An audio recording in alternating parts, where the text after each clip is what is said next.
आशा करता हूं आप सब बहुत अच्छे होंगे। मेरा नाम है सिद्धांत अग्निहोत्री, स्टडी ग्लोस पे आपका बहुत बहुत स्वागत है। दोस्तों, आज हम बात करेंगे पाकिस्तान की स्ट्रैटेजी की।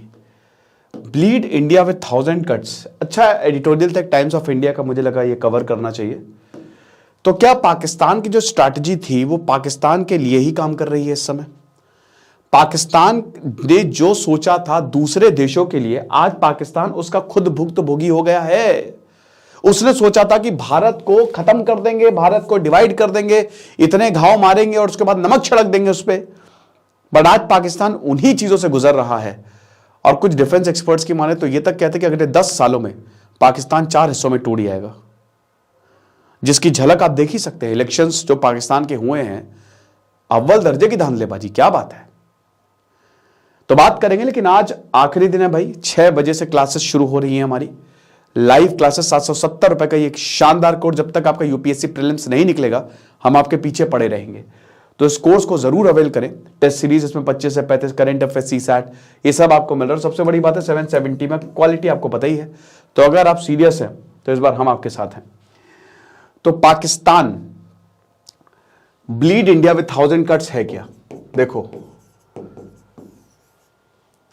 पाकिस्तान में 40 साल के करीब सिविलियन गवर्नमेंट रही है। 76 साल की अगर बात करते हैं, और 36 साल जो है वो मिलिट्री डिक्टेटरशिप, यानी कि आधा आधा 50, मतलब आधी बार जो है वो मिलिट्री और आधी बार जो है सिविलियन सरकार। ओके, तो प्रॉब्लम कहां है? प्रॉब्लम यह है कि जब 1978 में तख्ता पलट हुआ, मैं आपको एक बता देता हूं कब कब तख्ता पलट हुआ है। सबसे पहले 1947 से लेकर 1958 तक सिविलियन गवर्नमेंट रही। तब जवाहरलाल नेहरू का स्टेटमेंट आया था, इतनी जल्दी तो पाकिस्तान में सरकार नहीं बदलती, मतलब इतनी जल्दी तो मैं धोती नहीं बदलता जितनी जल्दी पाकिस्तान में सरकार बदल जाती है, पीएम बदल जाते हैं। फिर 1958 से लेकर 1968 तक 10 सालों तक अयूब खान थे, जनरल अयूब खान। उसके बाद फिर से इलेक्शन हुए, तो 1968 से लेकर 78 तक फिर से सब ठीक रहा।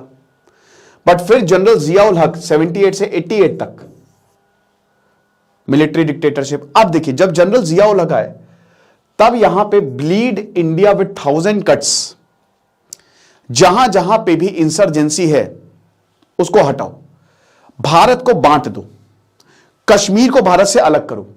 खालिस्तान का इसी समय दोस्तों आपको याद होगा कि खालिस्तान का मुद्दा भी बहुत उठा। बहुत सारे जो खालिस्तानी सपोर्टर्स थे वो कनाडा गए, वहां पे जाके सेटल हुए, और उनको पूरा पाकिस्तान का सपोर्ट था, आज भी है जबरदस्त।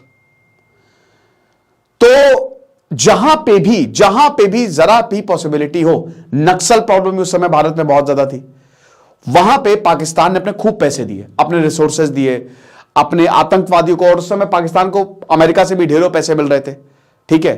ऑपरेशन साइक्लोन चल रहा था, अमेरिका खूब पैसे, और अमेरिका आतंकवाद बना रहा था। और उस समय भारत अमेरिका से बोल रहा था कि आप क्या कर रहे हो, आप समझो इस बात को। हिलेरी क्लिंटन की बहुत जबरदस्त बात थी कि तुम अपने घर में सांप पालोगे पड़ोसियों के लिए, और तुमको लग रहा है कि वो तुमको हार्म नहीं करेगा, वो तो तुम्ही को ही काटेंगे। तो पाकिस्तान ने इसको बहुत बढ़ावा दिया, ठीक है। हर जगह आतंकवाद, कश्मीर में भयानक आतंकवाद हमको देखने को मिला। लेकिन एक्चुअल में सबसे ज्यादा नुकसान किसको? भारत को हुआ और अमेरिका को हुआ। अमेरिका जिस आतंकवाद से उसको लग रहा था कि हमारा कोई क्या ही बिगाड़ सकता है, बिल क्लिंटन भारत की बात सुनने के लिए तैयार ही नहीं थे कि हमारे आतंकवाद है, हम परेशान हैं, पाकिस्तान के लिए ऊपर कार्रवाई करो। वही 2001 में 9/11 ट्विन टावर पे पूरा प्लेन लेके घुस जाते आतंकवादी, ओसामा बिन लादेन का plan. Osama bin Laden narcissistic personality था, आपको पता है, उसके जो डॉक्यूमेंट्स लीक हुआ आप देखिएगा। तो अब जब ये हुआ तब अमेरिका को पता चला कि भाई दिक्कत बहुत ज्यादा है, आतंकवाद को सीरियसली लेना पड़ेगा। और उसके बाद पाकिस्तान आतंकवादियों से हाथ मिलाया, उसने, मिलिट्री और आईएसआई ने उनकी आतंकवादियों से हाथ मिलाया, और उन्हीं आतंकवादियों ने पाकिस्तान की बैंड बजानी शुरू कर दी। भारत को तो कोई छू भी नहीं सकता था, कभी नहीं। भारत तो संभल गया, भारत की आर्मी ने ठोक पीट के सबको बराबर कर दिया। लेकिन पाकिस्तान आज भी, अब आज तो हालात इतने बदतर हैं, हजारों आतंकी ग्रुप खड़े हैं, ऊपर से तालिबान को जो पाकिस्तान ने सपोर्ट किया वो इनको काट रहा है।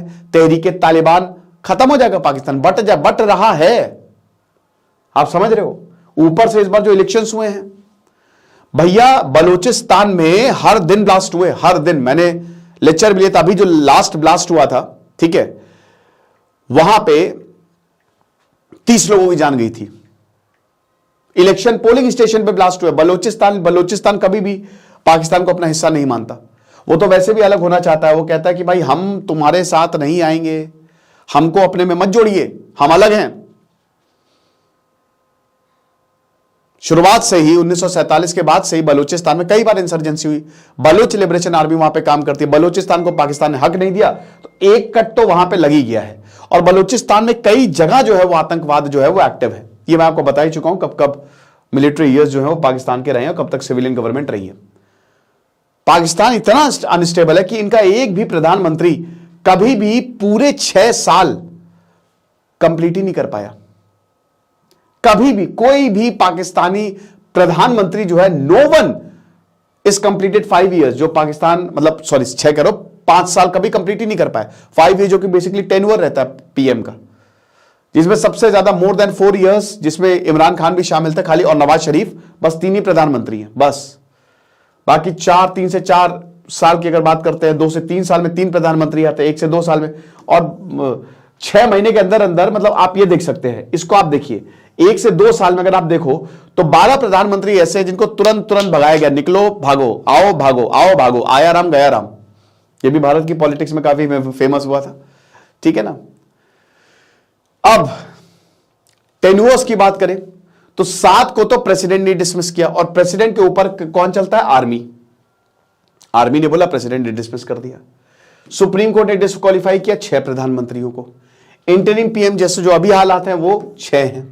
रिजाइंड 5 ने किया। मिलिट्री मतलब तख्ता पलट 3 बार हुआ है।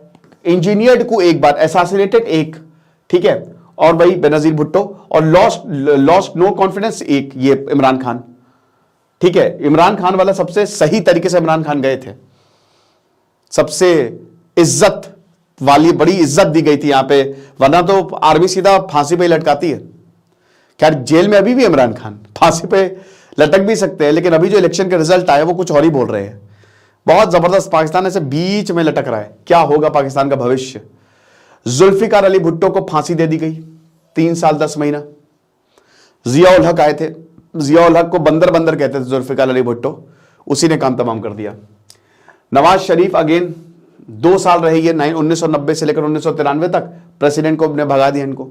मोहम्मद जुनेजा, भाई इनकी क्या ही बात करें, इनकी तो आपने इनका नाम भी नहीं सुना होगा क्योंकि उस समय जियाउल हक थे, गवर्नमेंट ही डिसॉल्व हो गई। बेनजीर भुट्टो की बात करते हुए असैसिनेट कर दिया गया था 1993 से 1996 तक, इनको भी सरकार इनकी डिसमिस कर दी गई। फिर से नवाज शरीफ है, मार्शल लॉ आ गया, परवेज मुशर्रफ ने जो है वो सत्ता छीन ली। बेनजीर भुट्टो ये 1988 से 90 तक, ये जमाली, ये भी इनका भी इन्होंने रिजाइन कर दिया। ये सब जो छोटे छोटे प्राइम मिनिस्टर है ना, इनकी कोई औकात नहीं थी, कोई बिसात नहीं थी, ये बस आए गए, ऐसा हिसाब किताब था।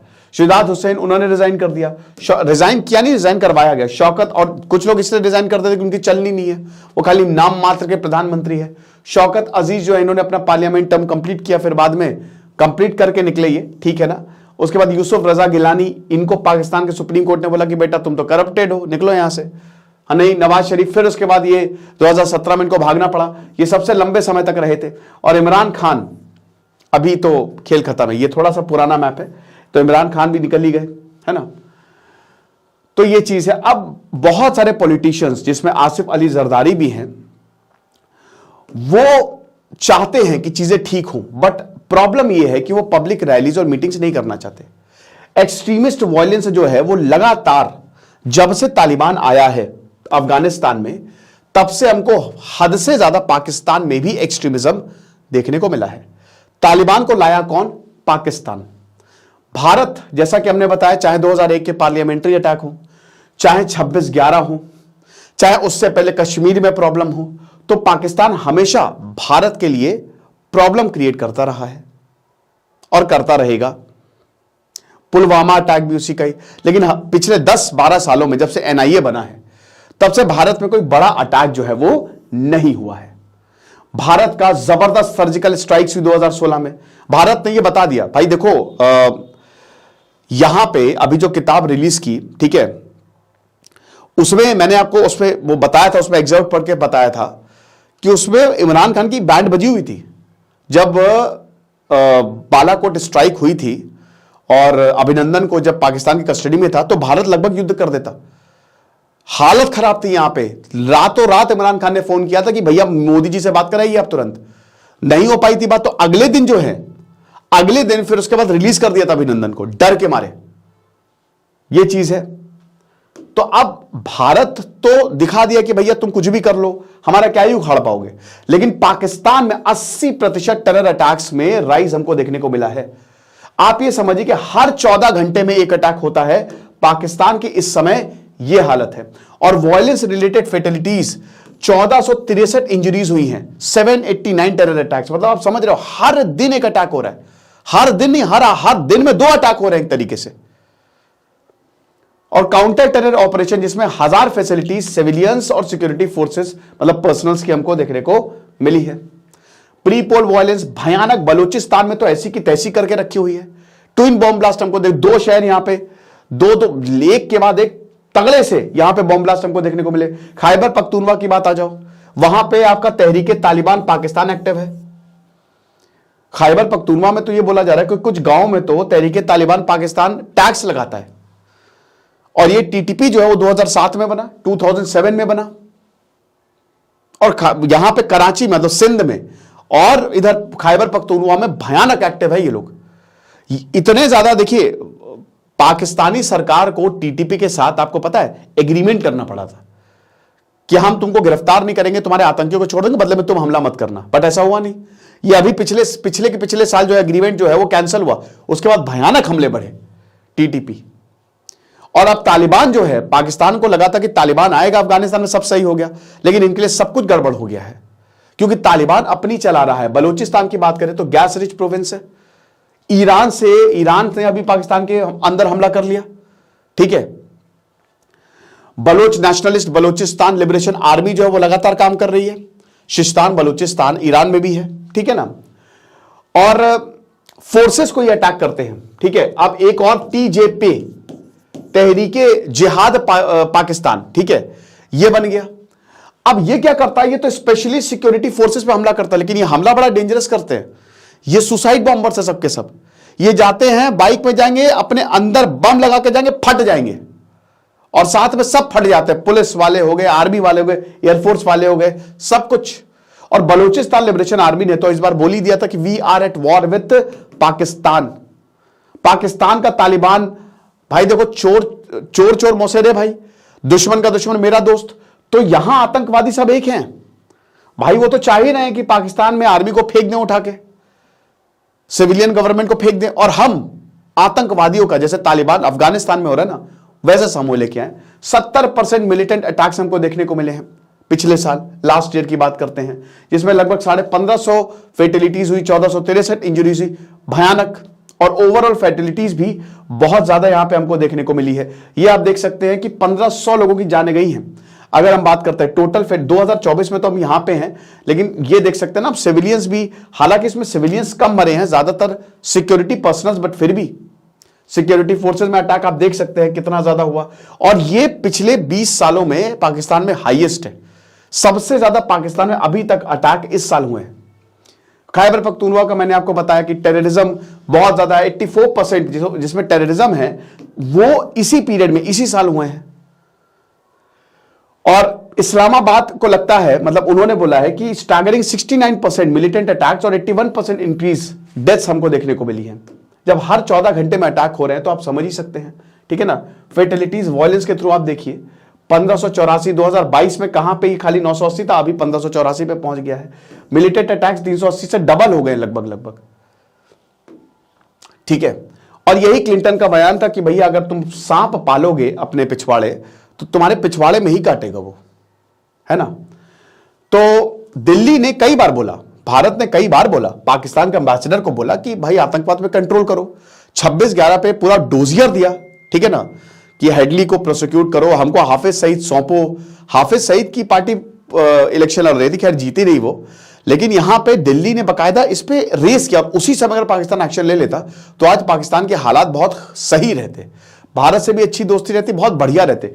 लेकिन ऐसा हुआ ही नहीं, क्योंकि लगातार इनकी आर्मी ने सपोर्ट किया है किसको, आतंकवाद को।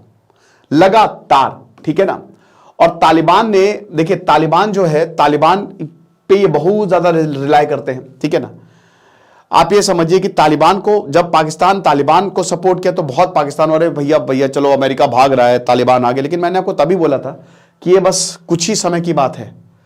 इस समय पाकिस्तान जो है वो दुनिया की सबसे अनसेफ सिटी जो है वो बन गया है, बुरी हालत है, ठीक है ना। और अभी तो ये कोर क्या, पूरा ही एरिया जो है वो तालिबान के इन्फ्लुएंस में है, अगर आप पूरे ही को देखें। और कुछ को ये भी लगता है कि जो नई वेव टेररिज्म है, क्योंकि इकोनॉमी हालत बहुत खराब है। देखिए जब इकोनॉमिक हालत खराब होती है, ना रोजगार है ना पैसा है, तो जो यहां पे आतंकवादी है वो क्या करेंगे। यहां पे जो लोग हैं वो उनको लगेगा कि भाई चलो ठीक है, गोली चलाने को हमको पैसे तो मिल रहे हैं, हमारा पेट तो बढ़ रहा है, तो इसमें आम जनता भी शामिल हो सकती है। जिनके पास रोजगार नहीं है वो भी इस आतंकवाद में जा सकते हैं, ड्रग्स ट्रेड में जा सकते हैं, बहुत कुछ हो सकता है।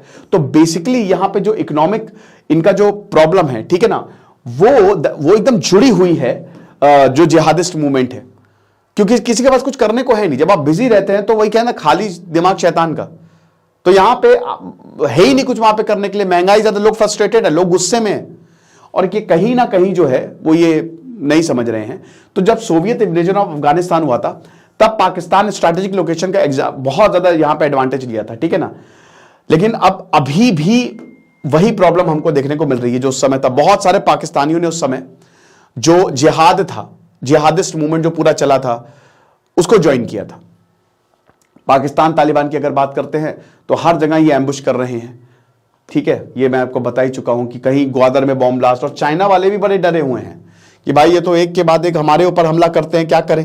कई बार जैसे कई अभी बस पे हमला कर दिया, ठीक है, तो चाइनीज इंजीनियर्स उसमें मारे गए थे। हालांकि पुरानी न्यूज है बट फिर भी डर तो बहुत ज्यादा है ना। और टीटीपी वही कहती है कि भाई देखो तुम जो है अमेरिका की गोद में जाके बैठ गए, टीटीपी तभी बना पूरा का पूरा, और वो लगातार हमले। तो एक तरीके से जो यहां पे बनाया था ब्लीड इंडिया विद 1000 कट्स, इनको लग रहा था कि ऐसी की तैसी कर देंगे, बट ऐसी की तैसी यहां पे पाकिस्तान की हो गई है। आप समझ रहे हो, हालत यहां पे पाकिस्तान की खराब है, ठीक है ना। तो ये चीज है। और यहां पे जो मौलाना अब्दुल यागिस्तानी है उसी का ही एफिलिएट है। बाकी बलोच सेपरेटिस्ट, ये सब मैं आपको ऑलरेडी बता ही चुका हूं, तो इसको रिपीट करने का कोई ज्यादा फायदा नहीं है। ओके, अच्छा चाइना क्या कर रहा है। चाइना पाकिस्तान को बहुत सपोर्ट करता है, लेकिन चाइना को यह भी समझना पड़ेगा कि भाई आतंकवाद जो है वो किसी के सगे तो होते नहीं है। सपोर्ट तो ठीक है, बट ये तो आतंकवादी है, ये किसी के सगे थोड़ी ना है। और चाइना अपने इंटरेस्ट के लिए काम करता है। चाइना ने भी इसमें, चाइना का भी बहुत बड़ा रोल है कि जब जब आतंकवाद के लिए कोई रेजोल्यूशन आया वो पीछे कर लिया गया चाइना की वजह से। तो ये हालात है, बहुत बुरे हालात है। ये लेक्चर था, आई होप आपको पसंद आया होगा। हमारे कोर्स को जरूर अवेल करें। आज शाम 6 बजे से क्लासेस जो है वो शुरू होंगी। खुश रहिए, पढ़ते रहिए। दिस इज सिद्धांत अग्निहोत्री साइनिंग ऑफ।